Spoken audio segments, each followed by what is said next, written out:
নির্বাচনকালীন তত্ত্বাবধায়ক সরকার ব্যবস্থা ফেরাতে আপিলের শুনানি শেষে আগামী 20 নভেম্বর রায় ঘোষণার তারিখ নির্ধারণ করেছে আপিল বিভাগ। আজ প্রধান বিচারপতি ডক্টর সৈয়দ রেফাত আহমেদের নেতৃত্বাধীন 7 বিচারপতির পূর্ণাঙ্গ আপিল বেঞ্চ রায় ঘোষণার দিন ধার্য করেন। রিটের পক্ষে আদালতে শুনানি করেন আইনজীবী ডক্টর শরীফ ভুইয়া। বিএনপির পক্ষে ছিলেন জ্যেষ্ঠ আইনজীবী জয়নুল আবেদিন এবং ব্যারিস্টার রুহুল কুদ্দুস কাজল।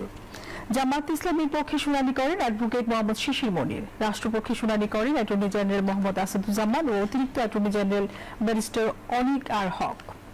2024 সালে 5 আগস্ট গণঅভ্যুত্থানের মাধ্যমে সরকার পতনের পর তত্ত্বাবধায়ক সরকার ব্যবস্থা ফেরাতে আপিল বিভাগের 2011 সালের রায় রিভিউ চেয়ে গত বছরের 27 আগস্ট প্রথম আবেদন করেন সুশাসনের জন্য নাগরিকের সম্পাদক বদিউল আলম মজুমদার, তোফায়েল আহমেদ, এম হাফিজউদ্দিন খান, জুবাইরুল হক ভুইয়া ও জওয়াহর রহমান। এই 5 বিশিষ্ট নাগরিকের আবেদনের পর রায় পুনর্বিবেচনা চেয়ে 2024 সালের 16 অক্টোবর পৃথকভাবে আবেদন করেন বিএনপি মহাসচিব মির্জা ফখরুল ইসলাম আলমগীর ও 23 অক্টোবর আবেদন করেন জামাত ইসলামী সেক্রেটারি জেনারেল অধ্যাপক মিয়া গোলাম পরোয়ার। 10 দিনের শুনানি শেষে ঐতিহাসিক এই মামলার রায় ঘোষণার দিন ঠিক করে দেশের সর্বোচ্চ আদালত।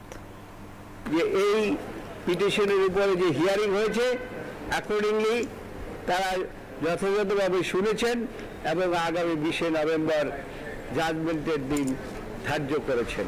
এরই মাধ্যমে বাংলাদেশে ডেমোক্রেসি রেস্টোর হবে, কেয়ারটেকার গভর্নমেন্ট রেস্টোর হবে এবং আমরা সকলেই ইলেকশন আনসার্টেনিটিকে পিছিয়ে ফেলে একটা স্টেবল ডেমোক্রেটিক প্রসেসে বাংলাদেশ গ্রো করবে। This is our expectation. সবাই একই সাথে উপসংহারে উপনীত হয়েছে যে তত্ত্বাবধায়ক সরকার ব্যবস্থা আগামী সংসদের পরে যে কার্যকর হোক। সবার ভিত্তির মূল জায়গাটা হলো এই সরকার বিপ্লবোত্তর একটি সরকার। এই সরকারে যারা আছেন তারা বিপ্লবোত্তর সময়ে বাংলাদেশকে একটি নির্বাচনের দিকে নিয়ে যাচ্ছেন বিপ্লবের আকাঙ্ক্ষা পূরণের মধ্য দিয়ে। বিপ্লবীরা যে আকাঙ্ক্ষা করেছিলেন, বিপ্লবীরা যে কারণে রক্ত দিয়েছেন, জীবন দিয়েছেন, তাদের আকাঙ্ক্ষাকে ধারণ করে এই সরকার সংস্কারের মধ্য দিয়ে বাংলাদেশকে একটি গণতান্ত্রিক বাংলাদেশের মহাসড়কে নিয়ে যাওয়ার জন্য যে নিরন্তর সংগ্রাম এবং নিরলস পরিশ্রম করে যাচ্ছেন, এখানে হাত দেওয়ার কোনো প্রয়োজন নাই।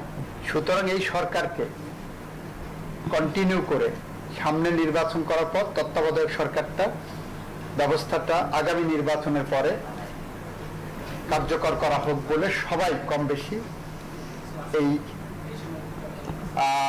উপসংহারে উপনীত হয়েছে।